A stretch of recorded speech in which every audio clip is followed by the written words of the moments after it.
daga Kano Emirates aka ɗauke shi, aka ɗauki mutum aka tafi da shi aka kai shi a wai ko kuma aka kai shi loko aka zaunar da shi, kai ka san an yi ne don a ci mutuncin shi, an yi ne don a tozarta ma rayuwar shi, an yi ne don a tozarta ma rayuwar iyalin shi. A ina zai samu wutar lantarki, a ina zai samu waya, a ina zai samu jarida, a ina zai samu tibin kallo, a ina duk waɗannan abu ina suke. A wannan wurin babu ko sabis.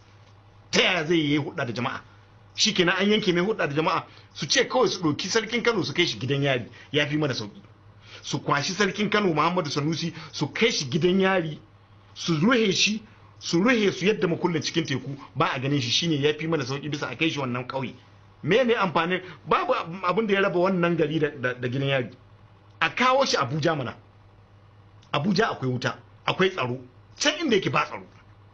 Su sun san wadda Najeriya nan take. Ko a kawo shi Kaduna, Kaduna akwai tsaro. Ko in ba za a bar shi Kano ba, ko a kai shi Sokoto, Sokoto akwai tsaro. Duk wayannan wuraren na inda ya kamata a kai shi ya zauna. Dakta, amma wannan hana kai shi wani wuri ba, amma a kai shi wurin ƙauye inda adda matsala shine ba bai da ba. Yadda kuke arewa kuke yahewa akan wannan al'amari, kuke uwa da makarbiya, ba a ji an kanan ma suna mai da hankali akan wannan al'amari ba, kuma lafiya lau ba wata zanga-zanga, an naɗa sarki lafiya lau, jama'a ba su ce kunu ba. Zanga-zangan me za a yi? Wanda ya sa shi ya fitar da shi. Ai ba gandu ya sa sarkin Kano ba, Allah ya ɗora shi, kuma Allah da ya sa shi iyaka ya bashi, akwai wa'adi ai. Shekarar shi 6 yana sarauta, kuma Allah ya ce daga shekarar nan 6 ba zai ƙara ko kwana ɗaya ba, za a fitar da shi. To haka Allah ya fitar da shi, ai kamar rayuwa ne ai. To Allah ya anshi abun sai kai zanga-zanga, da wa zaka zanga-zanga? Da Allah zaka zanga-zanga?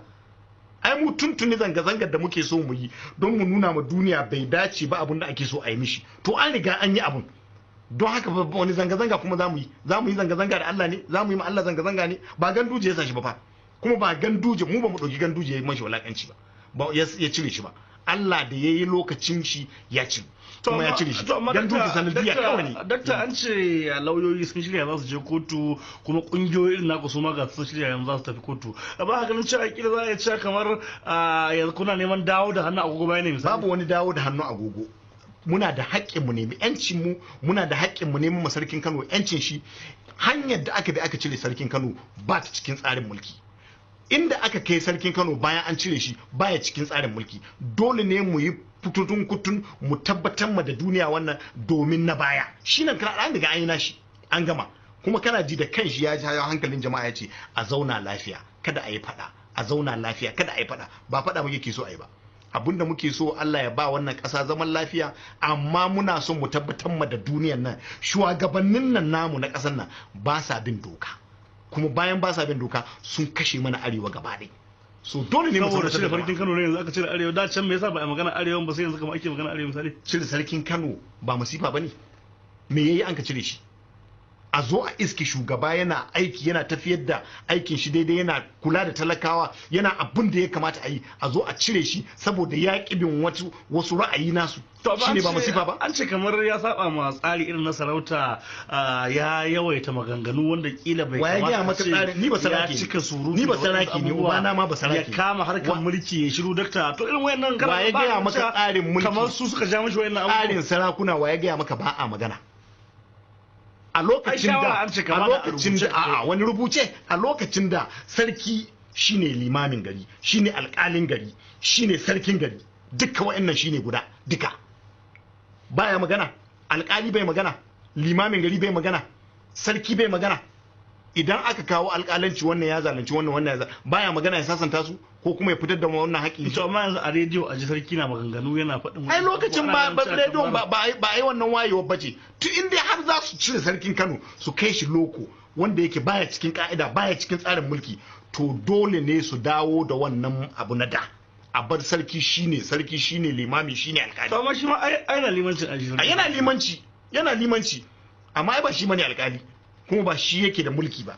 Muddin Najeriya za ta yadda sarakunan nan namu masu daraja, sarakunan nan namu masu mutunci, iyayenmu suna zama karkashin local government chairman, ba za a zauna lafiya wannan to kasa. Dr. Suleiman Shu'aibu Shinkafi, a ƙarshe menene kiran ka ga hukuma ganin cewa wannan al'amari dai kamar yadda muka ce ƙarshen tika wannan al'amari dai ya faru kuma shi ma kan sarki ya rungumi kaddara, menene bayanan ku misali? To wani kira zai mu hukuma ta ce ta yi mana me? To kun ce za ku je kotu da wasu abubuwa. Ta bari mu je kotu, hukuma ni ban kiran komai ga hukuma, don in hukuma na yi wani abu da tuntune ta yi.